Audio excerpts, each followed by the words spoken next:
మధ్యాహ్న సమయంలో జరిగే క్లాస్ ఉన్న సహోదరులకు నమస్కారం.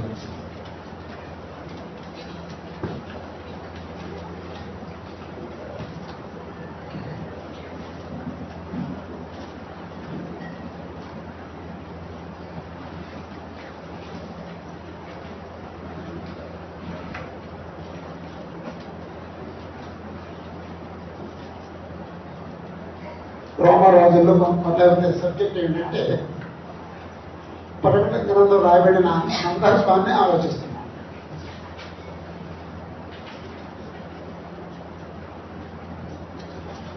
రోమా ప్రభుత్వం క్రైస్తవులు హింసిస్తున్నారు, క్రైస్తవులు హింసించబడుతున్నారు. అప్పుడు రాశారు అంటే హింసిస్తున్న వారికి శ్రమ కలుగుద్దని, హింసింపబడుతున్న వాళ్ళు ఆదరించబడతారని చెప్పడం ఈ గ్రంథకర్త యొక్క ఉద్దేశం. నిన్న 2వ దశలోనికాయ చదివాం. 1వ అధ్యాయంలో అదే విషయం ఉంటాయి. అప్పుడు పౌలు దశలోనికలో ఉన్న క్రీస్తు యొక్క సంఘాన్ని గుర్తపరుస్తూ, ఇప్పుడు శ్రమ పడుతున్న మీరు విశ్రాంతి పొందుతారు, ఇప్పుడు హింసిస్తున్న వాళ్ళు లేక శ్రమ పెడుతున్న వాళ్ళు శ్రమ పెట్టబడతారు అని చెప్పారు. మాతో కూడా విశ్రాంతి అన్నాడండి. ఆయన కూడా శ్రమ పెడుతున్న వాళ్ళలో ఉన్నాడు కాబట్టి. అప్పుడు రోమరాజులు కొందరేమో అనుకూలంగా ఉన్నారు, కొందరు ప్రతికూలంగా ఉన్నారు. ప్రతికూలంగా ఉన్న వాళ్ళలో నీరో, వెస్పేషియన్, డొమిషియన్ ఇలాంటి వాళ్ళు. ఇవి క్రొత్త సంఖ్యలే కాదండి. మీ సెల్ ఫోన్లో ఈ హిస్టరీ ఉంటుందండి. ఒకసారి ఎప్పుడైనా ఖాళీగా ఉన్నప్పుడు మీరు వెరిఫై చేసుకోవచ్చండి. మీరు ఎప్పుడైనా బుక్ స్టోర్స్కి వెళ్ళినప్పుడు చర్చ్ హిస్టరీ పుస్తకాలు ఏమైనా దొరుకుతాయా అని అడగండి. దొరుకుతాయంటారు, లేకపోతే రప్పిస్తామంటారు, రప్పించుకోండి. నా దగ్గర వరల్డ్ చర్చ్ హిస్టరీ బుక్ ఉందండి. అంటే ప్రపంచంలోనే క్రిస్టియానిటీ ఎలా విస్తరించిందో తెలియజేసే పుస్తకం. అలాగండి దాని పుస్తకాలు ఉన్నాయని కొనుక్కోండి, చదువుకోండి. మీ విశ్వాసాన్ని స్థిరపరచుకోండి. రోమీలు క్రైస్తవులు హింసించారు. ఎందుకు మేము హింసిస్తున్నారంటే వాళ్ళ విశ్వాసం వేరు, మన విశ్వాసం వేరు, లేదా వీడి విశ్వాసం వేరు, వీడి విశ్వాసం వేరు. ఇంట్లో కూడా నీ విశ్వాసం వేరు, నీ భార్య విశ్వాసం వేరైతే నువ్వు నీ భార్యని హింసిస్తావు, లేకపోతే నీ భార్య నిన్ను హింసిస్తుంది. పూర్వ చిన్నతనంలో భార్య యేసుప్రభు పురుషులు యేసుప్రభు నమ్ముకున్నారు కాదు, స్త్రీలు నమ్ముకున్నారు. భార్య యేసుప్రభు నమ్ముకొని ప్రార్థనకి వెళ్ళి ఆశకి వస్తే భర్త ఇంట్లో పడుకుని తలుపు తీసేవాడు కాదండి. ఏదైనా ఐడియా ఉన్నాయో అలాంటి సంగతులు? తలుపు తీసేవాడు కాదండి. తెల్లవాళ్ళు భార్య వరంలో కూర్చుంటుందండి. పొద్దున్న లేచిన తర్వాత తీసి కాపెట్టు అంటాడండి. సిగ్గేయకుండా అప్పుడు తలుపు తీసి కాపెట్టు అంటాడండి. బాబోయ్, నేను కళ్ళను చూశానండి అలాంటివి. అలాగే స్త్రీలు కూడా సహకరించనండి. అంటే ఆమె నమ్మిన విశ్వాసానికి భర్త విశ్వాసం వేరుగా ఉంటే భార్య భర్తతో సహకరించాలి. ఏ విషయంలో సహకరించాలి? ఇష్టం నాకు తెలియదు, నేను ఎక్కడో చేసుకో అంటారంటే అది చచ్చిపోతాడండి. అది కుటుంబంలోనే ఒకరి విశ్వాసం వేరు, ఇంకొకరి విశ్వాసం వేరు అయితే భయంకరంగా ఉంటే మరి ప్రభుత్వం సంగతి ఇంకెంత భయంకరంగా ఉంటుంది. అంచేత చక్రవర్తి పూజ ప్రవేశించింది. ఆ చక్రవర్తిని ప్రభు అంటే సరే, లేకపోతే వాడికి లైఫ్ ఉంటుంది, చంపేస్తాడు.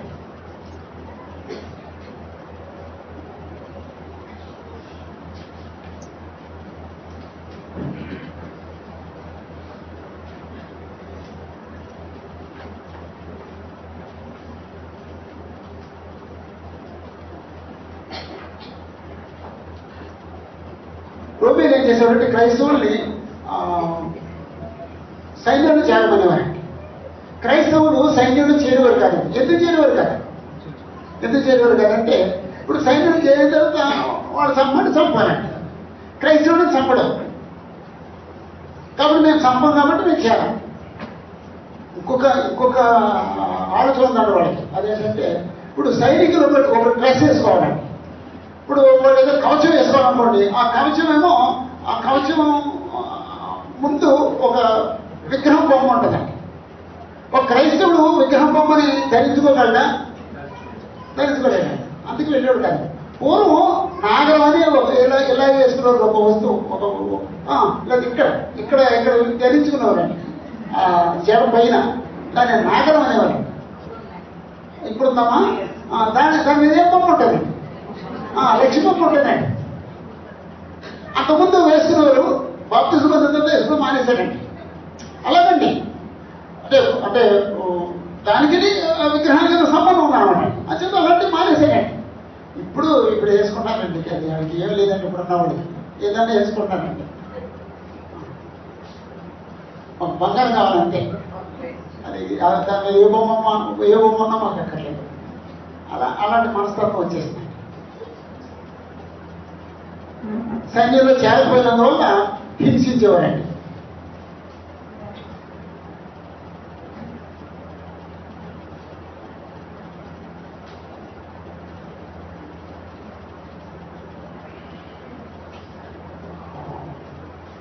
హింసించిన విధానాల్లో రెండు రకాల గురించి మాట్లాడుకుందాం.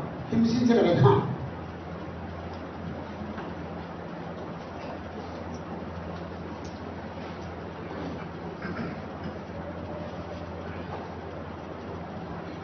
హింసించిన విధానాలు ఒకటి,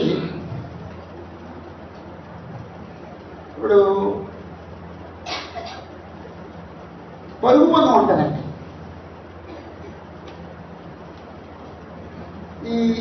ఇది త్రోవ లేదా రోడ్డుకి ఈ ప్రక్కన మనుషులు ఉంటారు, నిలబడి ఉంటారు. అప్పుడు పరుగు పందెం ఉంటుంది. రాత్రులు ఏర్పాటు చేస్తారు. ఈ రాత్రులు ఏర్పాటు చేసినప్పుడు వీళ్ళకి లైటింగ్ ఉండాలి. అప్పుడు కరెంట్ లేదు. ఇటు మనుషులు పరిగెడతారు. ఆ పరిగెట్టేది కళ్ళలో చూడాలి. ఎవరెలా పరిగెడుతున్నారు, ఎవరు ముందు వెళ్ళారు అది చూడాలి. లైటింగ్ లేదు. అప్పుడు ఏం చేశారంటే ఒక రాటపాటి ఒక క్రైస్తవుడిని, లేకపోతే రాటపాతి ఒక క్రైస్తవుడిని కట్టేసి రాటకి తారు పూసి వెలిగించేవారు. అలాగే ఇంకొక రాట. ఈ రాటకి మనిషిని కట్టి తారు పూసి ఆ రోజంతా అదే ఈవినింగ్ కట్టేసి అనుకోండి, తారు పూసేశారు. ఇక ఎలా ఉంటుందో చూడండి. 4 గంటలకు తారు పూసారనుకోండి, సాయంకాలం 6 గంటలకు ఏది వెలిగిస్తారు. అంతవరకు తారు అంటించుకుని బాధపడాలన్నమాట. అప్పుడు 6 గంటలకి పరుగు పందెం ప్రారంభమైంది. అప్పుడు 6 గంటలకి వెలిగిస్తారు. ఈ నెల కాలిపోతూ ఉంటాడు. ఆ వెలుగుల్లో పరుగు పందెం జరుగుతామట.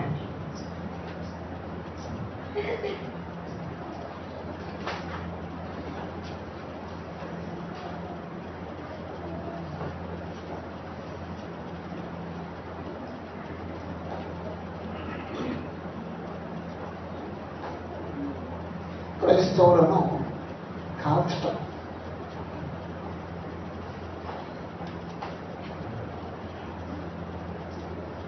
హతసాక్షుడు అనే పుస్తకాలు ఉంటాయండి. మీరు బుక్ స్టోర్కి వెళ్తే క్రిస్టియన్ బుక్ స్టోర్లో దొరుకుతాయి. హతసాక్షుల పుస్తకాలు ఉంటాయి. హతసాక్షుల పుస్తకాల్లో ఇవి మనకి దొరుకుతాయి. ఏదో పుస్తకం ఉన్నాను క్రిస్టియన్, నాకు గుర్తులేదు, తను చెప్తాను. అలాంటి పుస్తకాల్లో ఈ ఇన్ఫర్మేషన్ అంతా దొరుకుతాయి.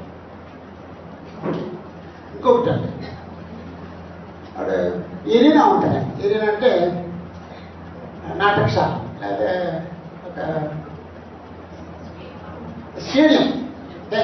స్టేడియం ఉంటుంది. ఆ స్టేడియం నిండా మనుషులు కూర్చుంటారు. అందరూ కూర్చుంటారు. రోమీలు కూర్చుంటారు. క్రిస్టియన్స్ ఎవరు కూర్చోరండి, రోమీలు కూర్చుంటారు. అప్పుడు కూర్చున్న తర్వాత ఒక క్రిస్టియన్ని ఆ ఏరియాలో కూర్చుంటారు. స్టేడియంలో దించుతారు. మనిషి దించి ఒక సింహాన్ని విడిచిపెడతారు. ఆ సింహమేమో అతని మీద గాండ్రించి కొట్టకుండా ప్రయత్నం అది తప్పించుకుంటాడు. ఎంతసేపు తప్పించుకుంటాడండి, ఆఖరికి కలిసిపోయి దొరికేస్తాడండి, అది చంపేసి తినేస్తుందండి. వాళ్ళు చూసి త్రాగుతూ ఎంజాయ్ చేస్తారన్నమాట. అదండి క్రిస్టియన్స్ అనుభవించిన శ్రమ. అక్షరాలండి అంత క్రూరులా, ఇంకా క్రూరులు. యేసుప్రభువు నమ్ముకున్నాడు ఎవడైనా క్రూరుడే. యేసుప్రభువు నమ్ముకున్నదంతా కూడా క్రూరత్వం ఉందంటే మనం ఏర్పరచబడ్డవాడు. క్రూరత్వాన్ని డెవలప్ చేసుకోవద్దండి, సాధుత్వాన్ని డెవలప్ చేసుకున్నాం, మెత్తని హృదయాన్ని డెవలప్ చేసుకున్నాం. యేసుప్రభువు కలిగి ఉన్న మెత్తని హృదయాన్ని డెవలప్ చేసుకున్నాం. నేను యేసుప్రభువు నమ్ముకున్నాను, నాలో చాలా క్రూరత్వం ఉందని వాడు చేపెత్తండి. ఎవరైనా ఎవరు లేదండి, నేను అక్కడేనా? అమ్మో, మీరు అంత ఆలోచనలు అయితే మీ భార్యను ఎప్పుడు హింసించట్లేదు, మీరు భర్తను ఎప్పుడు హింసించట్లేదు. యేసుప్రభువు క్రూరత్వం కలిగినోడా, మెత్తని హృదయం కలిగినోడా? ఎలా చెప్తారండి? ఏదైనా వచ్చి చెప్పండి. నలిగిన నెల్లుడు కూడా విరవడం, పక్కపక్కలు ఆడుతున్న అవసరాలను ఆర్పడు. యశగ్రంథంలో ఉందండి, మొత్తం సంవత్సరం 12 ఉందండి. అంటే నలిగిన నెల్లును విరువడంటే ఒక గడ్డి పరక నలిగిపోయింది, మనమైతే పడకండి, లేకపోతే గడ్డి పరక దొరుకుతుంది. ఎలా ఏం చెప్తున్నా బాణవా అని దాన్ని ఇలా తిప్పుతూ పడేస్తూ మాట్లాడతామండి. ఆ యేసుప్రభువు అయితే ఆ నలిగిపోయిన గడ్డి పరకను కూడా విరవడండి. మకమక్కలాడుతున్న అవిసనాలను ఆర్పడనండి. అవిసనాలతో చేసిన తాడు అది కాలుతుంది అనుకోండి, చివరికి వచ్చిన తర్వాత గాలి లేకపోతేనేమో అలా కాలుతూ ఉంటుంది, ఆ పైనేమో బూడిద ఉంటుంది. గాలి వేసింది అనుకోండి, ఆ బూడిద ఊడిపోయి అది మన వ్యక్తులు కనపడతాయి, అంటే కాలిపోయింది కనపడతాయి. మనం అలాంటి కనపడితే అంటాం. యేసుప్రభువు దాన్ని కూడా ఆర్పడేటండి, అంత మెత్తన ఉందండి. యేసుప్రభువు ఎవరైనా నొప్పించుంటారండి, నోట్లో పెట్టద్దు. ఎప్పుడు గోళ్ళు కావాలంటే సబ్బు తీసుకురండి, ఎవరైనా చేయగలుగుతున్నా నోట్లో పెట్టుకుంటాడు. దయచేసి ఎవరైనా సార్ సబ్బు తీసుకురండి, సబ్బు వాటర్ ప్లేట్ తీసుకురండి, కడుక్కొని నోట్లో పెట్టుకుంటాడండి. చిన్నపిల్లడు కదా, చదువుకున్న పిల్లడు అండి. రేపు పొద్దున్నే ఆ స్కూల్కి డైరెక్టర్ వస్తున్నాడండి. మరి అందరికీ నోట్లో వెళ్ళకపోతే చెప్తాడే మనకి, కానీ భవిష్యత్తు స్కూల్కి డైరెక్టర్ అయిన తర్వాత అది బ్యాడ్ హ్యాబిట్ అండి. నోట్లో నోట్లో ఉంటుంది కాదండి, కూడా పడుకోండి, సోప్తో పడుకుని నోట్లో పెట్టుకోండి. నేను నాకు మాకు అలర్ట్ చేయండి, మీరు పెట్టుకుంటే నాకు అలర్ట్ చేయండి.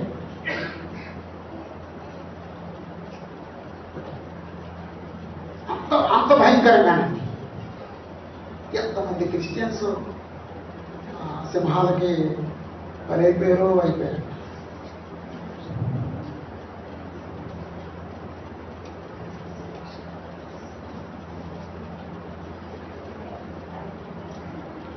ఇంకొక ఆట ఉందండి వాళ్ళకి. ఏంటంటే ఒక క్రిస్టియన్ పట్టుకొని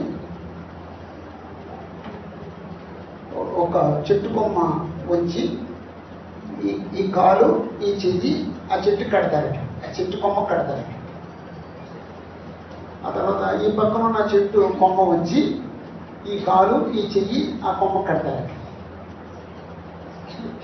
విడిచిపెట్టేస్తారట. మనిషి అలా రెండు మొక్కలుగా చీలిపోతాడు. ఆ చీలిపోయినప్పుడు ఆనందిస్తారట. ఇప్పుడు యేసుప్రభువును కొర్రలతో కొట్టినప్పుడు డబ్బులు చూడండి, జీసస్ ఫిలింలో, ప్యాషన్ ఆఫ్ క్రైస్ట్లోను యేసుప్రభు కొడుతున్న వాడు సైనికులు నవ్వుతారండి. అదండి ఆ క్రూరమైన స్వభావం అండి, క్రూరమైన స్వభావం అండి. ఏమో అలా హింసించారట. అలాంటి పరిస్థితుల్లో క్రిస్టియన్స్ నిలబడ్డారండి. నేను అనుకుంటాను, అసలు అలాంటి పరిస్థితులు వస్తే మనం నిలబడతామా అనిపిస్తుంది. ఒకసారి ఒక ఆయన ఎస్సీగా చదువుకున్నాడట. ఎస్సీగా చదువుకుంటే వాడి మీద రిపోర్ట్ చేశాడటండి. వీడు క్రిస్టియన్ ఎస్సీగా చదువుకున్నాడని వాడు ఉద్యోగం చేస్తాడని రిపోర్ట్ చేశాడు. వీడు ఏం చేసేది ఏంటండి, బైబిల్ తీసి పక్కింట్లో పెట్టాడండి, ఆ పక్క ఇంట్లో పెట్టేశాడండి. బైబిల్లో ఆడు మ్యారేజ్ సర్టిఫికెట్లు, క్రిస్టియన్ మ్యారేజ్ ఫోటోలు, అంటే క్రిస్టియన్స్కి సంబంధించిన రుజువులు ఏమిటో అన్నీ తీసుకెళ్ళి పక్కింట్లో పెట్టేశాడండి. మళ్ళీ వాళ్ళ అక్కడి ఇంట్లో పెట్టాడుకోండి, లేదా అమ్మేళ్ళ ఇంట్లో పెట్టాడుకోండి, వాళ్ళ ఇంట్లో కూడా సోదా చేస్తారు. అంచేత మొత్తం అన్ని పక్కింట్లో చేయకపోవచ్చు, పక్కింట్లో పెట్టేశాడు. అంటే వాడు ఏమనుకున్నాడు, వాడు ఏమో నిరూపించుకున్నాడండి. ఇప్పుడు నేను క్రిస్టియన్ కాను,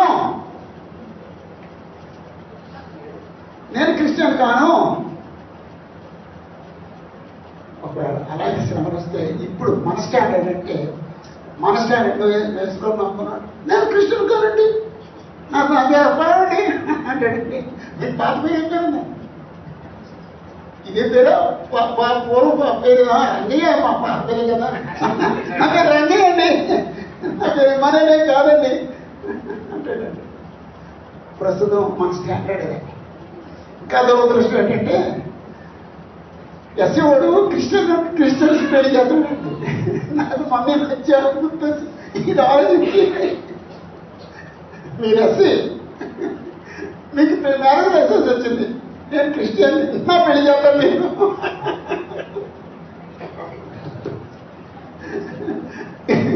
ఎస్సీ పాస్టర్ క్రిస్టియన్ పెళ్లి చేస్తాడండి. మీరు మారిందా అలాగే ఉందా? మార్చుకోండి. దారుణం అండి.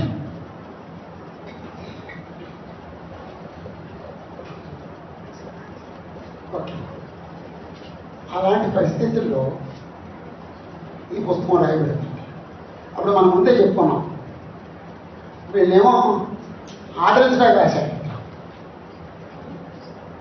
వీళ్ళకి ఏం చెప్పడండి, వీళ్ళతో మాట్లాడతాడు, వీళ్ళకే చెప్తాడు. వాళ్ళు మిమ్మల్ని హింసిస్తున్న వాళ్ళు శిక్షించబడతారు, ధైర్యం ఉన్నాడు, మీకేం పర్లేదు. మీరు మాత్రం ఇప్పుడు సామాన్యంగా వాళ్ళు ఏమనుకున్నారంటే మేము ఓడిపోయామనుకున్నారండి, వీళ్ళు ఏమనుకున్నారు మేము గెలిచామనుకున్నారండి. ఎవరు గెలిచారండి? వీళ్ళు గెలిచారండి, వీళ్ళు ఓడిపోయారండి. ఇంట్లో అంటే భార్య భర్తకి చిన్న మనస్పర్ధ వచ్చినాయి, అలా గుప్తంగా ఉన్నారండి. ఆఖరికి భర్త పరిస్థితి అయిపోయాడు, భర్త మాట్లాడాడు, వాళ్ళిద్దరు ఎవరు ఓడిపోయారు, ఎవరు పరిస్థితి మాట్లాడారు వాళ్ళు ఓడిపోయారు. అలాగే అదే దాన్ని ఓడిపోయాడు అనుకోండి, నేను దాన్ని నోరు చేశాను అనుకుంటాను. ఇప్పుడు ఆటో ఇక్కడికి వెళ్ళారు, మీరు ఆటో దగ్గర మాట్లాడుతున్నారు, బేరం ఆడుతున్నారు. ఆడేమో రూపాయి అన్నాడు, 2 రూపాయలు అంటే మీరు రూపాయి అన్నారు, రూపాయలు అన్నారు, 2 రూపాయలు అన్నాడు, మాట్లాడుకున్నారు. మీరు ఎక్షక్క నేను అని చెప్పేసి ఎవరు ఓడిపోయారండి, అంతేనండి. నేను ఎక్కడ 2 లక్షలు అనుకుంటాను తప్ప నేను ఓడిపోయాను అనుకోండి, అంతేనండి. ఎవరైతే ఫస్ట్ అయ్యారో వాళ్ళు ఓడిపోయారు. ఈ సందర్భంలో సహించిన వారు జయించారు, అంతే. సహించిన వారు గెలిచారు, వీళ్ళేమో ఓడిపోయారు.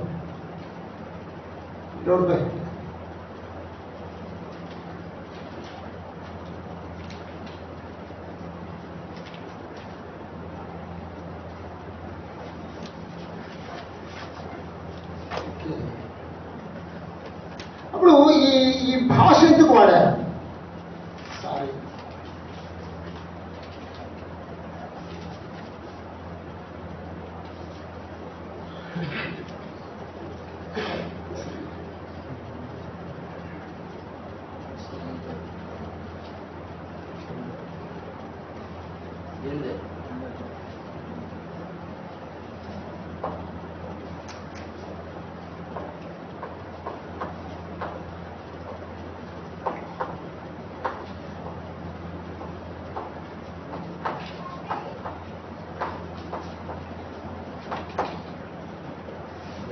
అలంకారిక భాషను ఎందుకు వాడారు?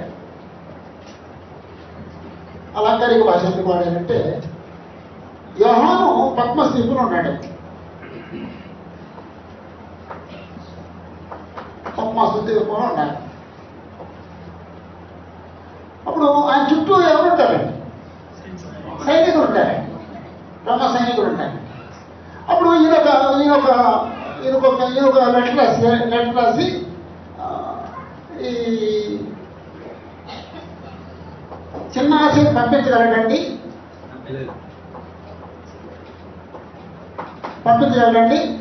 అంతలేడండి. మరి ఎలా పంపిస్తాడండి? ఇక్కడ సైనికులకి ఇవ్వాలండి. అయ్యా వాళ్ళకి చెప్పండి. అప్పుడు వీళ్ళు ఏదో అంచెల వాళ్ళ వల్ల పంపిస్తారు. ఇప్పుడు సైనికులకి ఇచ్చాడు ఉత్తరం. సైనికులు చదువుతారా చదవకుండా ఇచ్చేస్తారండి? చదువుతారండి. ఎందుకంటే ప్రతిదీ తెలియాలండి.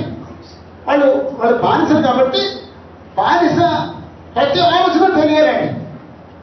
వాడు ఏమన్నా తిరుగుబాటు చేస్తున్నాడా లేదా మాకు లోపడుతున్నాడా ఆ సంగతి తెలియాలండి. అని చెప్పి చదువుతారండి. చదివిన తర్వాత మనల్ని క్రైస్తవులు హింసిస్తున్న రోమిలు నాశనం అయిపోతారు అని రాశాడు అనుకోండి, ఉత్తరం ఎడతానండి చింపేసి కూటి కొద్ది నొక్కేస్తారండి. అని చేత సైనికులకు అర్థం కాకూడదు, ఉత్తరం పొందిన వాళ్ళకి అర్థం అవ్వాలి. అందుకు ఈ భాష వాడారండి. అలంకారిక భాష ఎందుకు వాడారంటే సైనికులకు అర్థం కాకూడదు.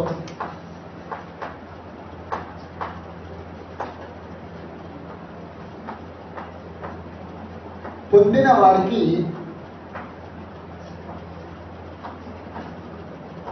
అర్థమవ్వాలి.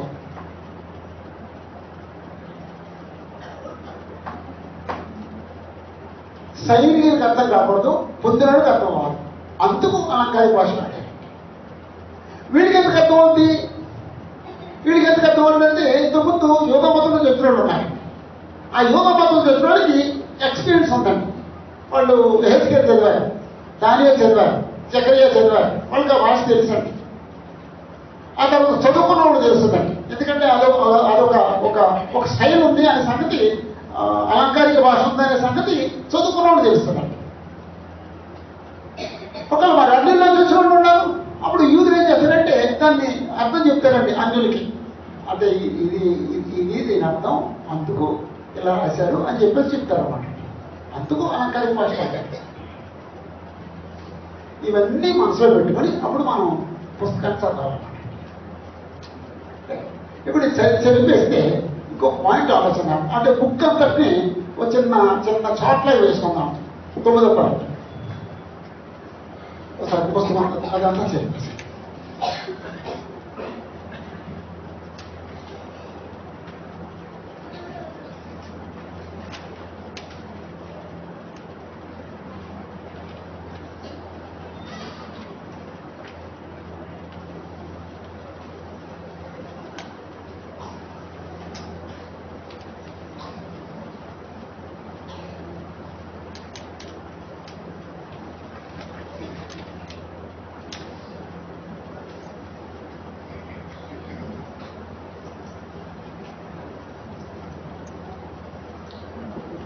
ఇంటికొనేది చెప్పలేదు.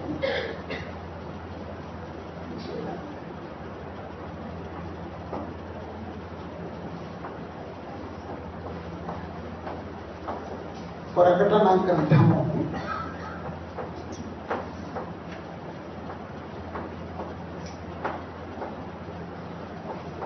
ఎందుకు వ్రాయబడెను?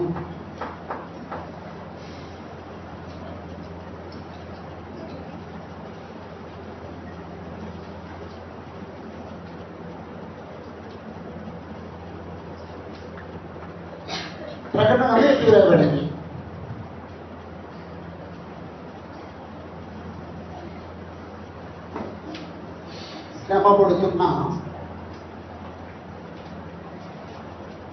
శ్రమపడుచున్న రోమీయులను ఆదరించుటకు, క్రైస్తవులను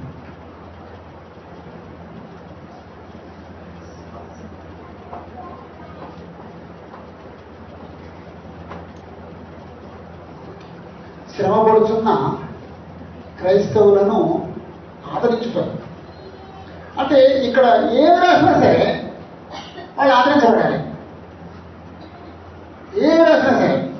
అంచేత నేను ఎంతమంది చెప్పాను, మనం 1వ అధ్యాయం 12వ వచనం నుండి 24వ వచనం వరకు చివర పేరా చదివిన తర్వాత ఆ పేరా వల్ల క్రైస్తవులు ఎలా ఆదరించబడ్డారు, 4వ అధ్యాయం వల్ల క్రైస్తవులు ఎలా ఆదరించబడ్డారు, 5వ అధ్యాయం వల్ల క్రైస్తవులు ఎలా ఆదరించబడ్డారు. అలాగా ప్రతి పేరా చదివిన తర్వాత ఎలా ఆదరించబడ్డారు అని చిన్న ఒక స్టేట్మెంట్ రాసుకున్నాను. ఆదరించడానికి రాశాడండి, బాధపడడానికి కాదు, ఆదరించడానికి రాశాడు.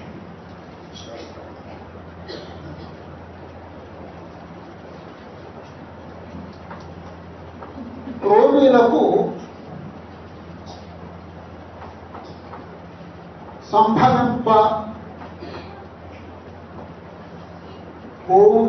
సంభవింపబోవు దానిని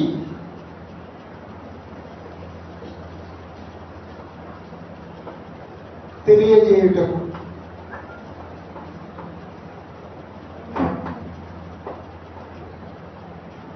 రోమికి ఏం సంభవించబోతుందో తెలియజేయడానికి, ఏం సంభవించబోతుంది తెలియజేయడానికి ఈ పుస్తకం రాశాడు. ఆనందం కలిగే వచనం ఏంటి తెలిసింది,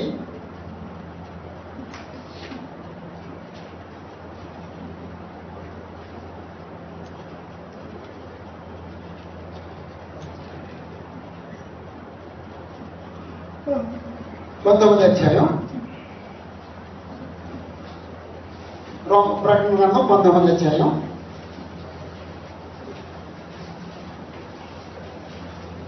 19వ వచనం. 19వ వచనం నుండి ప్రకటన గ్రంథం 19వ అధ్యాయం 19వ వచనం అంటే, మరియు ఆ గుర్రం మీద కూర్చున్న వానితోనూ ఆయన సేనతోనూ యుద్ధం చేయుటకై ఆ క్రూర మృగమును భూరాజులను వారి సేనలను కూడి ఉండగా చూచి తిని, అప్పుడు ఆ మృగమును దాని ఎదుట సూచక్రియలు చేసి దాని ముద్రను వేయించుకుని వారిని, ఆ మృగపు ప్రతిమకు నమస్కరించిన వారిని మోసపరిచిన ఆ అబద్ధ ప్రవక్తయు ఆ మృగమును ఆ అబద్ధ ప్రవక్తయు పట్టబడి వారిద్దరూ గంధకముతో మండు కొండములో అగ్నిగుండములో ప్రాణముతోనే పడవేయబడి. అదండి ఆ మృగమును ఆ అబద్ధ ప్రవక్తయు పట్టబడి వారిద్దరూ అగ్నిగంధముతో మండు అగ్నిగుండములో ప్రాణముతోనే పడవేయబడి. అది అద్భుతమైన వచనం అండి. 20వ అధ్యాయంలో 10వ వచనంలో వారిని మోసపరిచిన అపవాది అగ్నిగంధకములు గల గుండములో పడవేయబడిను. అచ్చట ఆ క్రూర మృగమును అబద్ధ ప్రవక్తయు ఉన్నారు. వారు యుగయుగములు రాత్రి పగళ్ళు బాధింపబడుదురు. వారిని మోసపరిచిన అపవాది అగ్నిగంధకముల గుండములో పడవేయబడిను. అపవాది అగ్నిగుండంలో పడవేయబడ్డాడు. అంతకంటే గొప్ప పదం ఏముందండి?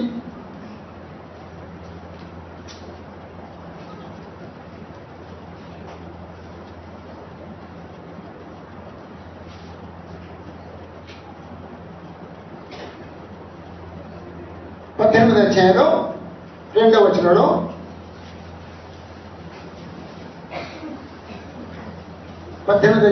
వచనంలో తర్వాత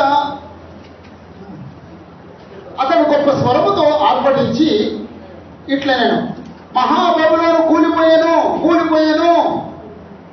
ఏదంటే మహాబబులను రోము కూలిపోద్దని చెప్పాడు.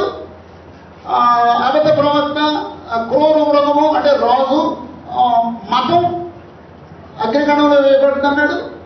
సాతాను అగ్నిగుండంలో వేయబడతాడు అన్నాడు. అంతకంటే గొప్ప మాటలే ఉన్నాయి.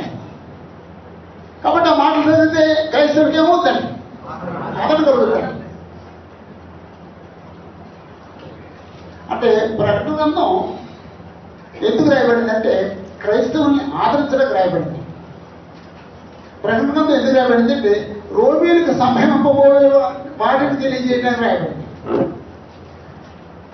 ఇక్కడ శ్రమలుంటాయి సహించండి అని రాశాడా, శ్రమలు తీసివేయబడతాయి అని రాశాడు. శ్రమలుంటాయి సహించండి. శ్రమలు తీసేస్తానని దేవుడు రాయలేదండి, రాయించలేదండి బైబిల్. అదే లేదా ప్రకటన గ్రంథం. ప్రకటననే కాదు ఎక్కడా రాయలేదండి శ్రమలు తీసేస్తానని రాయలేదండి. మన జీవితంలో భోజనం ఎలాగైతే ఒక పాత్ర ఉందో, మన జీవితంలో పాత్ర ఉందో, శ్రమలు కూడా ఒక పాత్ర. బైబిల్ ఎలాగైతే మనకు ఒక పాత్ర మనతో ఉంటుందో బైబిల్, అలాగే శ్రమలు కూడా మనతో పాటు ఉంటాయి. ఎందుకంటే బైబిల్ ఏమో మనల్ని బలపరచడానికి, శ్రమలేమో మన స్థిరపరచడానికి. శ్రమలు మన స్థిరపరచడానికి, నిలబడటానికి. శ్రమలు లేకపోతే అందరూ ఉంటే అందరూ సమానమే. సహించిన వాడు ధన్యుడు. అంచేత దేవుడు శ్రమలు తీసేయండి. అంచేత మనం ప్రార్థన చేసినప్పుడు కూడా శ్రమలు తీసేయమని చేయకూడదండి. మరి ఏం చేయాలండి? సహించే శక్తి, సహించడానికి ఓర్పు, సహించే శక్తిని ఇవ్వాలి. నాకు శ్రమలేము అనే చేయొచ్చండి ప్రార్థన. అమ్మాయి అది ఎక్స్ట్రా అండి, అది తప్పండి. అది నన్ను పరీక్షించు అనకూడదండి, అది పాపం అండి. అంటే నువ్వు గర్వపడుతున్నావు, అది చేస్తున్నావు. వాడే అంటాడు పదాన్ని, నేను తట్టుకోలేను. ఒకవేళ కాదంటే ఇష్టం, కానీ తట్టుకుని శక్తి మాత్రం నాకు ఇవ్వాలి. అలా మాట్లాడకూడదు దేవుడితో. అంతే తప్ప వద్దు అనకూడదు. ఇచ్చి నన్ను ఇచ్చి చూసుకో అనకూడదు. అది గర్వం అంటే. అంతే, దేవుడితో ఎలా మాట్లాడాలి అలాగే మాట్లాడాలి. మన మాటతో మాత్రం ఉండాలి. అది దేవుడికి ఒక మర్యాద ఉంటుందండి. దేవుడి దగ్గర నిలబడే మర్యాద ఉంటుంది. దేవుడితో మాట్లాడే మర్యాద ఉంటుంది. దేవుడి సన్నిధికి వచ్చే మర్యాద ఉంటుంది. కానీ మనకి ఎవరికి దేవుడి సన్నిధికి వచ్చే మర్యాద అర్థం కాదు. ఇంకా మనం ఇన్ని సంవత్సరాలైనా సరే ఇంకా ప్రార్థన కాల్సిపోతున్నామంటే అది అసలు మనకి ఏమర్థమైందండి. ఇంకా చాలా మంది నేను ఒక్క నిమిషం ఆలస్యంగా ప్రార్థన చేయాలని తీర్మానం చేసుకున్న వాళ్ళు కనపట్లేదండి. దయచేసి ఇప్పుడే తీర్మానం చేసుకోండి. సంవత్సరాలు గడిచిపోతున్నాయి. పాటలు పాడుతున్నాం. కొత్త ఏడు మొదలు పెట్టాను నందు, కొత్త మనసులో తోడలేరు, కొత్త ఏడు మొదలు పెట్టాను పాట పాడుతున్నాం తప్ప మన బ్రతుకుల్లో కొత్తదనం ఏమి రావట్లేదు. అంత పాటే. ఇప్పుడు కానీ సరే నేను ప్రార్థనకి ఒక్క నిమిషం కూడా ఆలస్యంగా వెళ్ళాలని నిర్ణయించుకోండి.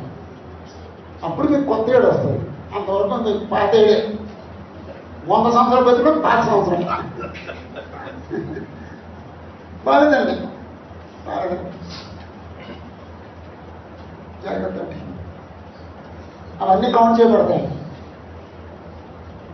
నేను మొన్న క్లాస్కి 20 నిమిషాలు లేట్కి వెళ్ళాను. నా భార్య సిక్కారు. నా భార్యను సిద్ధం చేయడం ఒక అమ్మాయి రావాలి. ఆ చీర కట్టడానికి సిద్ధం చేయడానికి ఆమె రాలేదండి. నేను కట్టలేదండి. సరే ఆమె తెప్పులు కూడా ఏదో కట్టుకుంటాను. సరే లేట్ అయిపోయింది. సరే కదా ఆమె విడిచిపెట్టాలంటే విడిచిపెడితే ఇంకెవరో ఆమె చూడటం లేదు. ఆమె ఎలా కూడా తీసుకుపోవాలి. సరే అలా కొంచెం లేట్గా మొన్న ప్రీచర్స్ మీటింగ్ మొత్తం లేట్గా వచ్చాను. అప్పుడు ఆమె ప్రార్థన చేసుకుంటాను. నన్ను తీసేసుకో టైం అయిపోయింది. ఇంతవరకు నా భర్త ఎప్పుడు ఆలస్యంగా వెళ్ళలేదు. నా వల్ల నా భర్త 2 నిమిషాలు ప్రార్థన లేట్కి వెళ్ళాడు కాబట్టి, నా వల్ల వెళ్ళాడు కాబట్టి నేను ఇక్కడ ఉండడం బ్రతకడం వేస్ట్. నన్ను తీసేసుకొని ప్రార్థన చేసుకున్నాను. అదంటే నేను నమ్మింది. జాగ్రత్త అండి. ఓకే.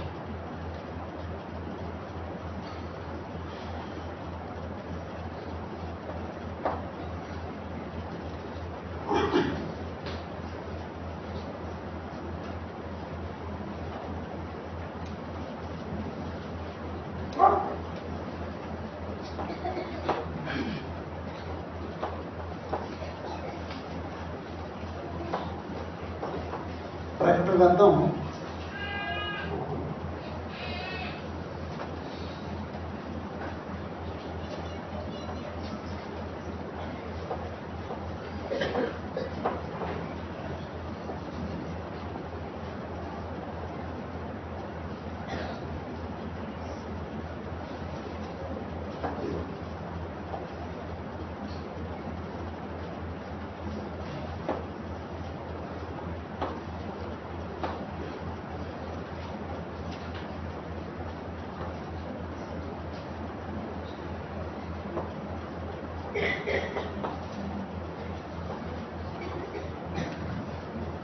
ఉపోద్ఘాతం.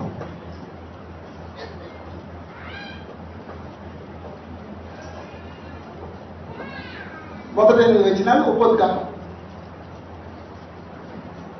1:9 నుండి 22:5 వరకు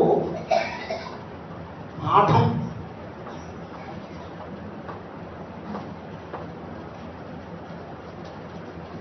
22:6 నుండి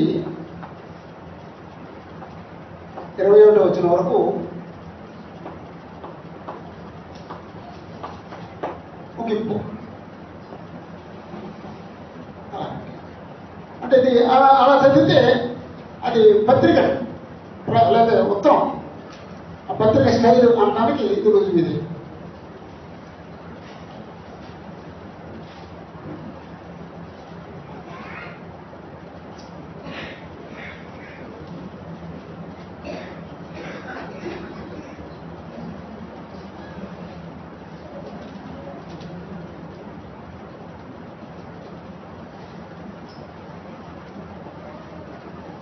ఒకటి 1:8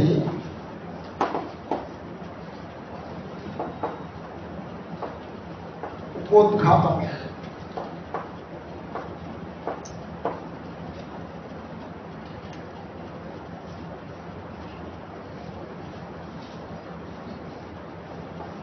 ఒకటి 9:20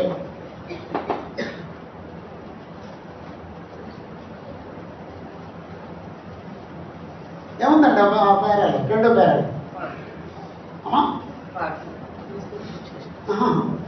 9వ వచనం నుండి 20వ వచనం.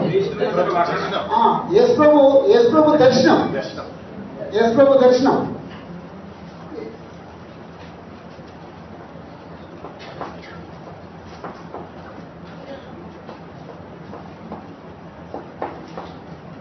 యేసు ప్రభు దర్శనం.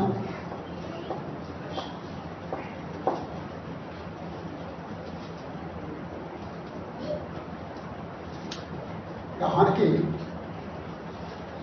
దేవుడు యేసు ప్రభు చూపించాడు.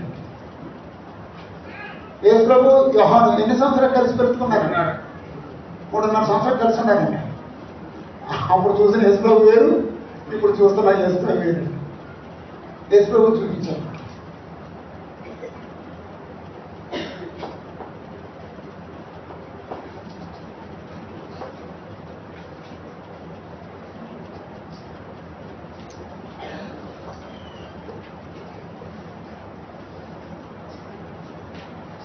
రెండు కూడా అధ్యాయం ఉందండి. 7 సంఘాలకి 7 సంఘాలతో ప్రభు మాట్లాడటం. 7 సంఘములకు ప్రభు ఇచ్చిన హెచ్చరికలు. 7 సంఘములకు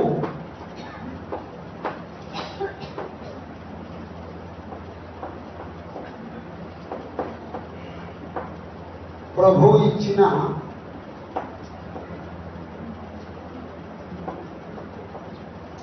హెచ్చరికలు. 7 సంఘాలకి వాళ్ళ యొక్క ఆత్మస్థితిని వివరించడానికి యేసు ప్రభు ప్రయత్నం చేశారు. అంటే దేవుని చిత్తం అయితే మనం భవిష్యత్తులో నెలకొక సంఘం గురించి ఆలోచిద్దాం. 7 సంఘాలు ఒకేసారి చెప్పుకుంటేనేమో 2 మంత్స్ దానితో సరిపోతాయి. అలా కాకుండా దేవుని చిత్తం అయితే వచ్చే నెల ఎఫెసీ సంఘం గురించి చదువుతాం. అంటే ఫస్ట్ అవర్ చదివేసి మిగిలింది 4 అధ్యాయం 5 అధ్యాయం 6 అధ్యాయం అంత అయితే చదువుతాం. ఆ తర్వాత నెల 2వ సంఘాన్ని గురించి, ఆ తర్వాత నెల 3వ సంఘం, అలా 7 సంఘాల గురించి 7 నెలలు చెప్పుకున్నాం. ఫస్ట్ ఎవరు సంఘాన్ని గురించి. అప్పుడు మనకేమవుతుందంటే ఒకే సంఘాన్ని గురించి ఆలోచిస్తే మనం కన్ఫ్యూజ్ అవ్వాలి, మా ఇళ్ళల్లో కలిపేసుకోం. ఒకే సంఘం మనసులో ఉంటుంది, వాళ్ళ ఆఫీస్కి మనసులో ఉంటుంది. అప్పుడు మనకి హెచ్చరిక దొరుకుతుంది. మన ఎంఎస్సీలో ఉన్న క్రిస్టియన్స్ అలాగా మొదటి ప్రేమను వదిలిపెట్టేసుకోకూడదు అని హెచ్చరించబడి వెళ్ళిపోతాం. అలాగన్నమాట. అలా చదువుతాం. నెలకు ఒక సంఘాన్ని గురించి చదువుతాం, 7 నెలలు 7 సంఘాల గురించి చదువుతాం. ఓకే.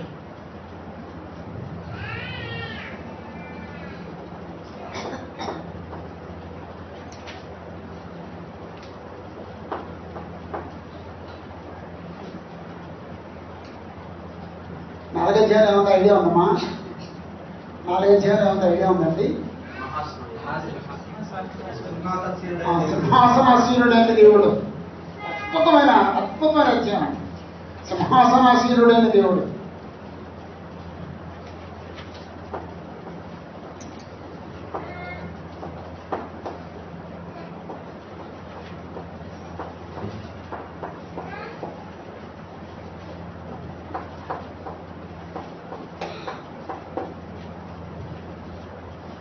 ప్రకటన గ్రంథంలో 1 అధ్యాయంలోనేమో యేసుప్రభు కనపడతారంట, భయంకరమైన రూపంలో కనపడతారు. 4 అధ్యాయంలోనేమో యెహోవా దేవుడు కనపడతారు. 5 అధ్యాయంలో ఇద్దరు కనపడతారు. అలాగనమాట. కాబట్టి సింహాసనాసీనుడైన దేవుడు అంటే అప్పుడు తొందర లేదు. మనం చదివిన తర్వాత అప్పుడు మీరు 4 అధ్యాయం పైన ఈ హెడ్డింగ్ పెట్టుకుంది కానీ ఇంకొకసారి తప్పకండి.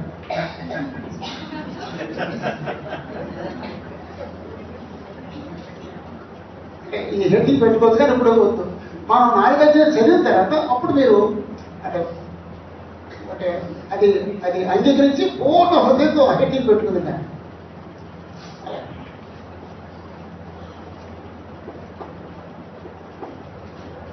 5 అధ్యాయం 1:14.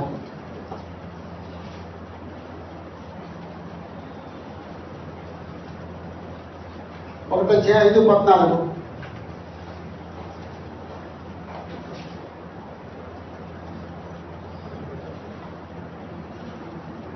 ఏముందండి 5 అధ్యాయంలో? పెద్దలమ్మ అంటే పెద్దలేమో చిన్న చిన్న చిన్న సంఘటన. అసలు మొత్తం పిచ్చినేంటండి, ఎగిరేంటండి. ఎవరైనా యెహోవా సింహాసనం మీద కూర్చున్నారు. ఆయన చేతిలో ఒక గ్రంథం ఉంది. ఆ గ్రంథాన్ని నింపోళ్ళు ఎవరు లేరటండి, అసలు చూసేవాళ్ళు కూడా లేరండి. అప్పుడు అందరూ ఏడుస్తున్నారండి. యోహాను ఏడుస్తున్నాడండి, అయ్యో మరి ఎలాగా అంటే ఈ గ్రంథం చేతిలో ఉందంటే దాని అర్థం ఏంటంటే ఈ శ్రమలకు పరిష్కారం ఏంటో ఈ గ్రంథంలో ఉంటుంది అనమాట. పరిష్కారం తెలియట్లేదని ఏడుస్తున్నాడండి. అప్పుడు ఎవరో పెద్దలు చెప్పారండి, మీరు ఏడవద్దు, గ్రంథాన్ని చెప్పగలిగిన ఒక ఆయన ఉన్నాడు అని చెప్పారు. యేసు ప్రభు అంచేత దేవుని చేతిలో ఉన్న పుత్రం నింపుడకు యోగ్యుడైన గొర్రెపిల్ల.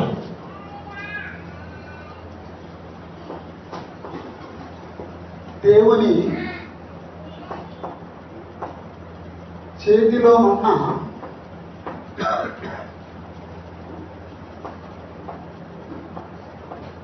ముద్రలు నింపుటకు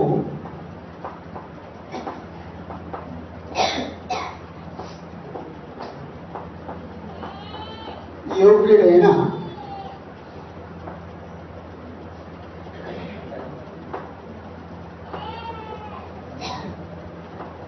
గొర్రెపిల్ల. ఎవరండి గొర్రెపిల్ల? ఏదో పాట ఉందండి, ఆయన కనపడలేదు.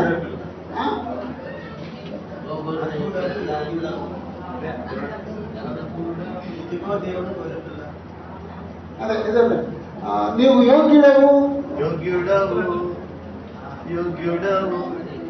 గొర్రెపిల్ల, నీవు రక్తమిచ్చి ప్రాణమిచ్చి నీదు ప్రజలను కొనినావు.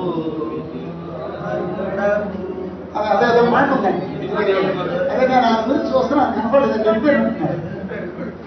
ఇదిగో దేవుని గొర్రెపిల్ల, ఇదిగా మా కృతజ్ఞత స్తుతులు.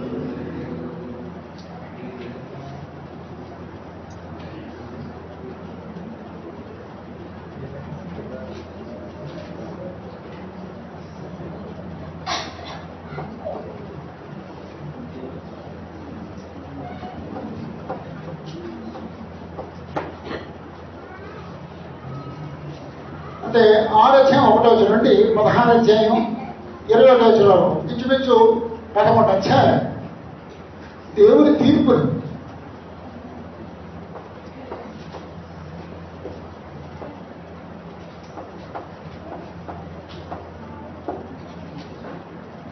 ఇప్పుడు సరే ముందు రాసుకోండి, దేవుని తీర్పులు.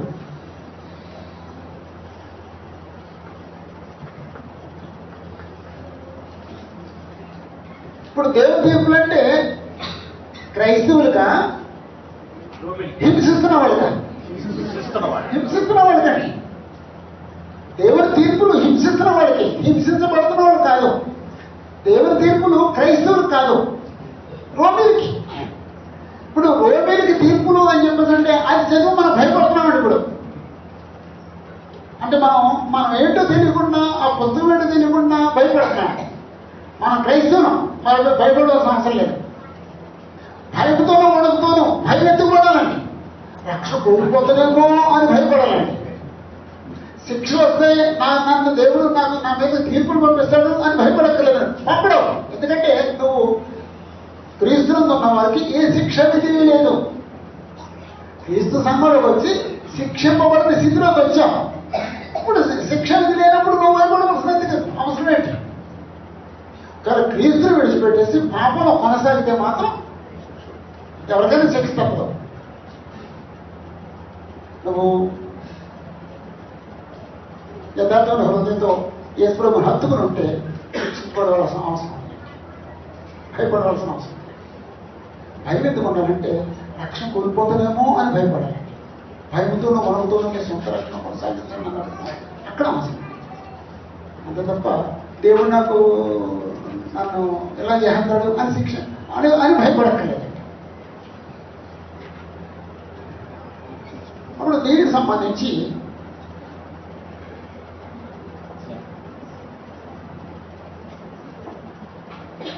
ఈ 3 భాగాలు.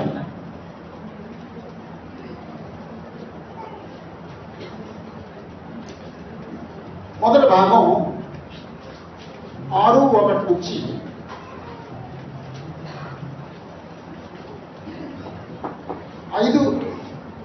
8:5 వరకు 7 ముద్రలు లేదా ముద్రలు. ఇక్కడ ముద్రలు కనపడతాయి, ఇక్కడ ముద్రలు కనపడతాయి. ఒక్కొక్క ముద్ర విప్పుతారన్నమాట. అప్పుడు దేవుడు రోమీలకు ఏం శిక్ష విధించబోతున్నాడో ఒక్కొక్క ముద్రలోనూ విషయాలు తెలుస్తాయి.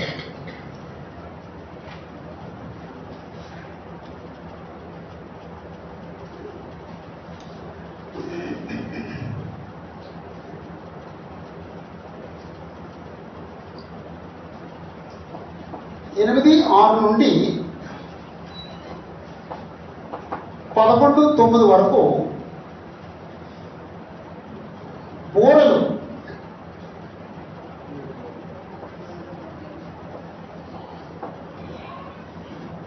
ఓ బూర వదిలినప్పుడు ఒక సంఘటన జరుగుతుంది, రెండో బూర వదిలినప్పుడు ఇంకో సంఘటన జరుగుతుంది, మూడో బూర వదిలినప్పుడు ఇంకో సంఘటన. అంటే ఇలాగా దేవుడు డిజైన్ చేశాడు అన్నమాట.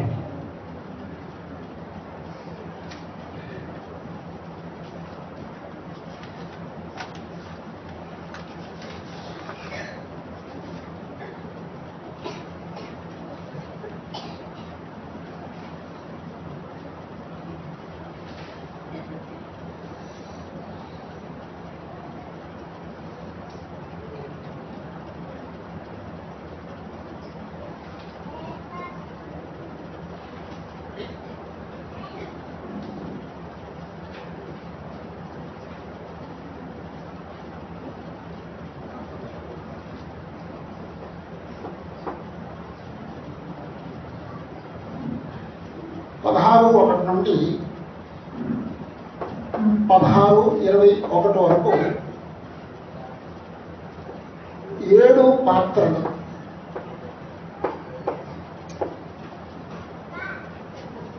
ముద్దలు విప్పినప్పుడు ఏమి సంభవిస్తుందో చెప్పాడు. బోర్లు ఉన్నప్పుడు ఏమి సంభవిస్తుందో చెప్పాడు. ఉగ్రత పాత్రలు కుమ్మరించినప్పుడు ఏమి సంభవిస్తుందో చెప్పాడు. అంటే దీనికంటే ఇది గ్రేడ్ ఎక్కువ అండి, దీనికంటే ఇది భయంకరమైన గ్రేడ్ అండి. అలాగనమాట. అలాగండి. అంటే ఈ పుస్తకం డిజైన్ చేసిన రీతి ఇలాగ ఉంటాయి. అయితే మధ్యలో ఇంకో సంగతి ఉంది, అది చెప్పాలి. అదేంటంటే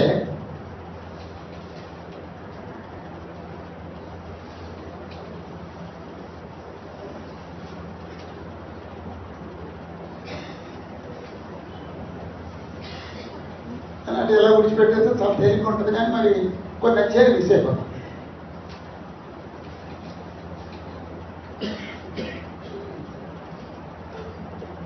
ఆరు ఏడు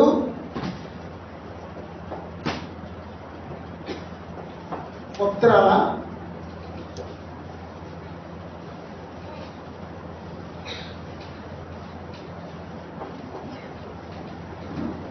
మధ్య జరిగిన సంగతులు.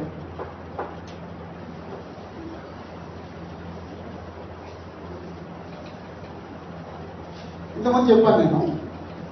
ఇప్పుడు మనం టీవీ ముందు కూర్చుని ఆ టీవీ ఆన్ చేసుకుని చూస్తున్నట్టుగా, ఆ టీవీలో చూస్తున్నట్టుగా యోహాను యేసును చూపిస్తున్న సంగతులు చూస్తున్నాడండి. ఈ ముద్రలో ఒక్కొక్క ముద్ర విప్పబడుతుంది. 6వ ముద్ర 7వ ముద్రకు మధ్యన ఏదో సంకటం జరిగిందండి. ఎవరికైనా గుర్తుందండి? 6వ ముద్రకి 7వ ముద్రకి మధ్యన ఏదో సంకటం జరిగిందండి. ఓకే,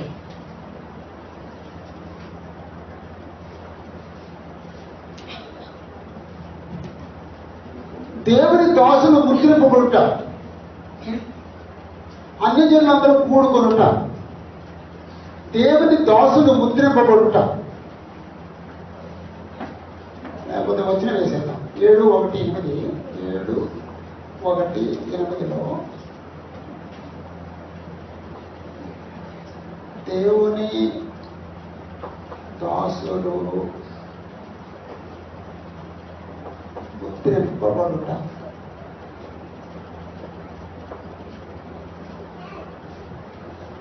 ఏడు 9-17లో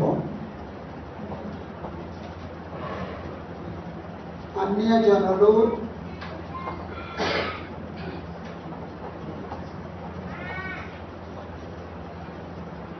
కూడుకొనుట. అంటే 6వ ముద్ర 7వ ముద్రకి మధ్య ఈ 2 సంగతులు జరిగినాయండి. దేవుని ప్రజలందరూ, దేవుని దాసులందరూ, విశ్వాసులందరూ ముద్రించబడటం. అప్పుడు ఏదో సంఖ్య వాడారండి. 1,44,000 మంది అనేది అక్కడేనండి. యాక్చువల్ 1,44,000 అంటే 1,44,000 కాదండి, అది కూడా అలంకార భాష.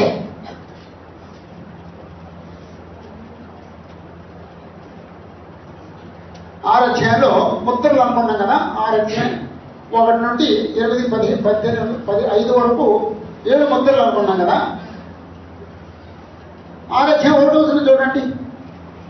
ఆ గొర్రెపిల్ల ఆ 7 ముద్రల్లో మొదటి దాన్ని విప్పినప్పుడు నేను చూడగా,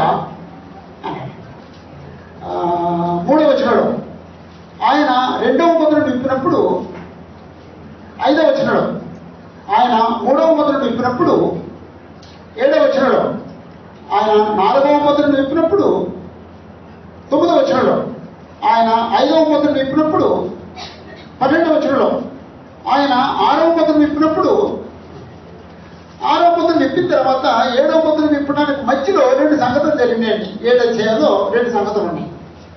అప్పుడు 8:1లో ఆయన 7వ ముద్రను విప్పినప్పుడు అంత ఆర్డర్గా రాయబడింది అనమాట పుస్తకం.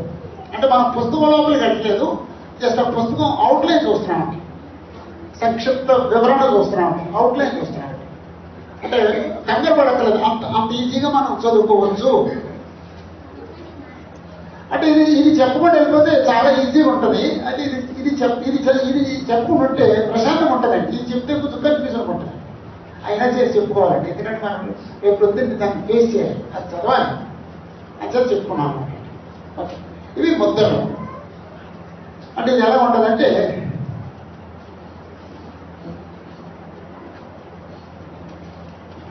ఈ ముద్రలను అనుసరించి బోర్లు ఉంటాయి. ఇది ఈ 7వ ముద్ర దగ్గర నుంచి మళ్ళీ బోర్లు.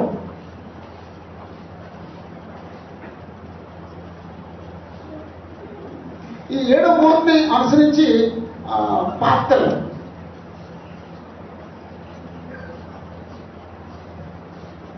ఇలా ఉంటుంది అన్నమాట. ఇవేమో ముద్రలు, ఇవేమో బోరలు, ఇవేమో పాత్రలు.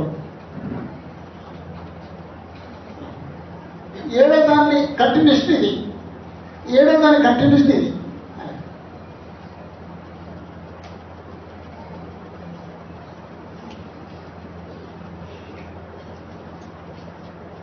అప్పుడు 8, 6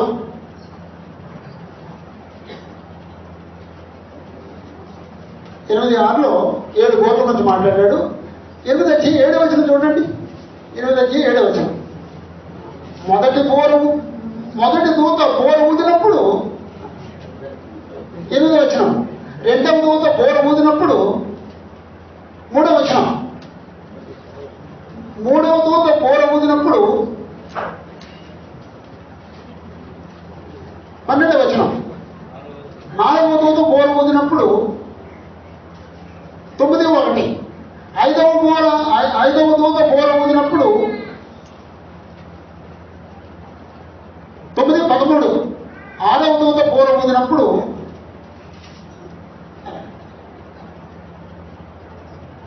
ఆ తర్వాత పాత్రలు 16 అధ్యాయం. అంటే మధ్యలో జరిగిన సంగతి నేను తర్వాత చెప్తాను. 16 అధ్యాయం.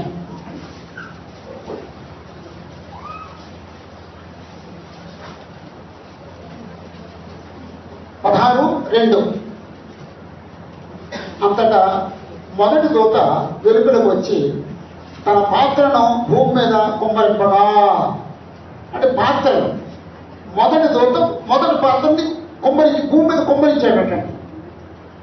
ఏమైందటండి? ఆ క్రూర మృగం యొక్క ముద్రలు గలవారికి దాని ప్రతిమకు నమస్కారం చేయు వారికి బాధకరమైన చెడ్డ పుండ్లు పుట్టెను. ఎవరి మీదకి చెడ్డ పుండ్లు? ఎవరైతే ఆ క్రూర మృగం యొక్క గుర్తు వేసుకున్నారో వాళ్ళకండి.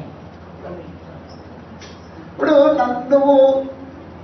నువ్వు క్రీస్తును ప్రభువుగా అంగీకరించట్లేదు, కైసరును ప్రభువుగా అంగీకరిస్తున్నావు అని చెప్పి ఎస్ అన్నాడండి. అప్పుడు అతనికి ముద్ర వేశారండి తల మీద, లేదా ఇక్కడ చెప్ప మీద, ఇక్కడ కొంచెం ఎక్కడో ముద్ర వేశారన్నమాట. ఈ ముద్ర వేసినందువల్ల అతనికి ర్యాషన్ వచ్చిందండి. ఈ ముద్ర వేసినందువల్ల శ్రమలు లేవండి అతనికి. కానీ ఇప్పుడేమైందండి? చెట్టపుట్లు పుట్టినాయటండి. చెట్టపుట్లు అంటే అమ్మా చెడ్డట్లు. చెడ్డపుట్లు అంటే క్యాన్సర్ అన్నమాట.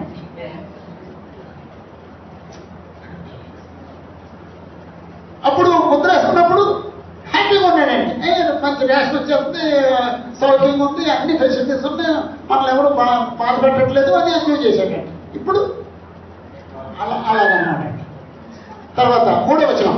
2వ దూత తన పాత్రను సముద్రం మీద కుమ్మరించాడటండి. ఆ సముద్రం నీళ్ళంతా కూడా పీనుగుల రక్తంలాగా అయిపోయిందండి. 4వ వచనం. 3వ దూత తన పాత్రను కుమ్మరించినప్పుడు నదుల మీద జలాల మీద కుమ్మరించినప్పుడు రక్తం అయిపోయిందండి. 8వ వచనం. 4వ దూత పాత్రను సూర్యుడి మీద కుమ్మరించాడటండి. అసలే సూర్యుడు వేడైతే ఇంకా వేడైపోయాడటండి. తీవ్రమైన వేడితో కాలిపోయాడటండి. 10వ వచనం. 5వ దూత పాత్రను తన క్రూర మృగం యొక్క సింహాసనం మీద కుమ్మరించాడటండి. అంటే రాజు యొక్క సింహాసనం మీద కుమ్మరించాడటండి. 12వ వచనం. 6వ దూత పాత్రను యూఫ్రటీస్ అను మహానది మీద కుమ్మరించాడటండి. 17వ వచనంలో 7వ దూత తన పాత్రను వాయుమండలం మీద కుమ్మరింపగా సమాప్తమైంది. ఇక శ్రమ లేదండి. అంటే ఈ శ్రమను ఎందుకంట నాశనం చేసేట్టుగా మారుమనసు పొందమని హెచ్చరించడానికి. అప్పటికీ కూడా రోబీకి చెప్పేశాం. అప్పటికి కూడా రోబీకి మారుమనసు పొందే అవకాశం ఇచ్చాడండి దేవుడు. దేవుడు ఎంత గొప్పడంటే తన ప్రజల్ని హింసిస్తున్న రోబీలు కూడా మారుమనసు పొందాలని కోరుకున్నాడట. ఆ పదం చూడండి, 9వ వచనం, 16వ అధ్యాయం 9వ వచనం, 16:9. కాగా మనుషులు తీవ్రమైన వేడితో కాలిపోయి ఈ తెగుళ్ళ మీద అధికారము గల దేవుని నామమును దూషించిరి. తెగుళ్ళ మీద అధికారం ఏమండి? దేవుడు ఆయన నామాన్ని దూషించారట. కానీ ఆయనను మహిమపరచున్నట్లు వారు మారు మనసు పొందిన వారు కారు. కాబట్టి అక్కడ మనం పాఠం నేర్చుకోవచ్చండి. మనకి ఏదన్నా ప్రాబ్లం వచ్చింది, ఏం చేయాలి? దేవుడి మీద తిరుగుబాటు చేయాలా? మారు మనసు పొందాలి. 11వ వచనం, తమ కలిగిన వేదనను బట్టి పనులను బట్టి పరలోకమందున దేవుని దూషించిన కానీ తమ క్రియలను మాని మారు మనసు పొందిన వారు కాదు. అంటే మారు మనసు పొందిన వారు కాదు అని చెప్పేసి అంటే దేవుడు ఏం కోరుకున్నాడట? మారు మనసు పొందాలి. రోమీలు కూడా మారు మనసు పొందాలని కోరుకున్నాడండి. దేవుడు అంత గొప్పడండి. ఇంకా ఎవరు మారు మనసు పొందాలని కోరుకున్నాడండి దేవుడు? పాత్రమంద కాలంలో ఆహాబు మారు మనసు పొందాలని కోరుకున్నాడండి దేవుడు. కానీ ఆహాబు మారు మనసు పొందలేదు. కానీ కొంచెం దుఃఖపడితే దేవుడు కరిగిపోయాడు. అది దేవుని మనసు. అది దేవుని మనసు.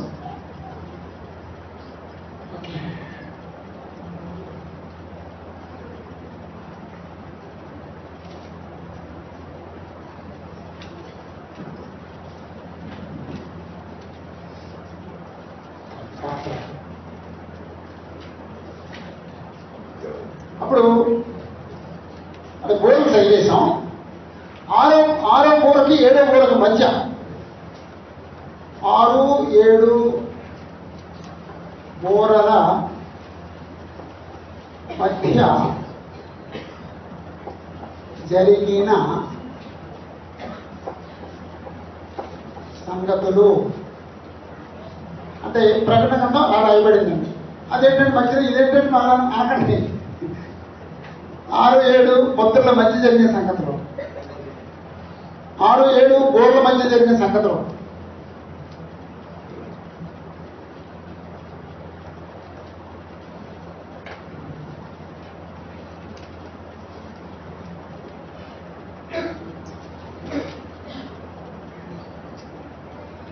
ఆరు ఏడు కాదండి, 7వ గోరకని సారీ 7వ గోరకని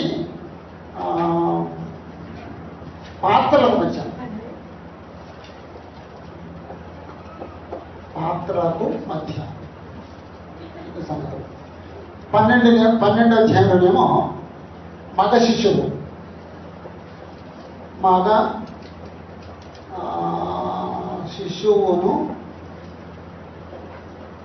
కనిన స్త్రీ. 12వ అధ్యాయం ఏదో స్పెషల్ ఉంటుందండి. మగ శిశువుని కలిగిన స్త్రీ గురించి ఉంటుందండి 12వ అధ్యాయం. ఆ స్త్రీ ఏమో యూదులు, ఆ శిష్యు ఏమో యేసుప్రభు. యేసుప్రభు ఎక్కడి నుంచి వచ్చాడండి? యూదుల నుంచి వచ్చాడండి. అంటే యూదులేమో ఒక స్త్రీగా పోల్చి ఆ స్త్రీ ఓ బిడ్డను కన్నట్టుగా చూపించాడు అనమాట. యేసుప్రభు యొక్క జననాన్ని గురించి మాట్లాడాడు. 13 ఏమో క్రోధములము,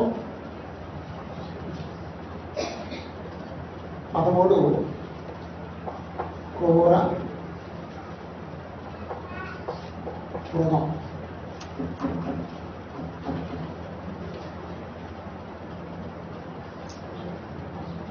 14 ఏమో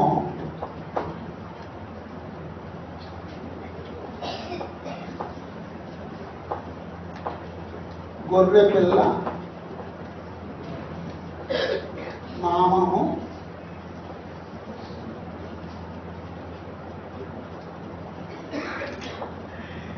లిఖించబడిన వారు.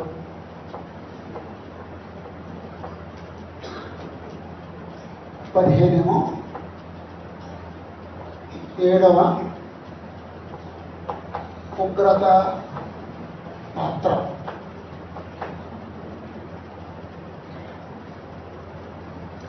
పన్నెండు మగ శిశువును జరిగిన స్త్రీ.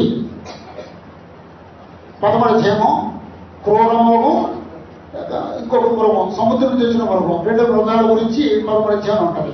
14 గొర్రెపిల్ల యొక్క నామాన్ని నొసల మీద ముద్రించుకున్న 1,44,000 మందిని గురించి ఉంటుంది.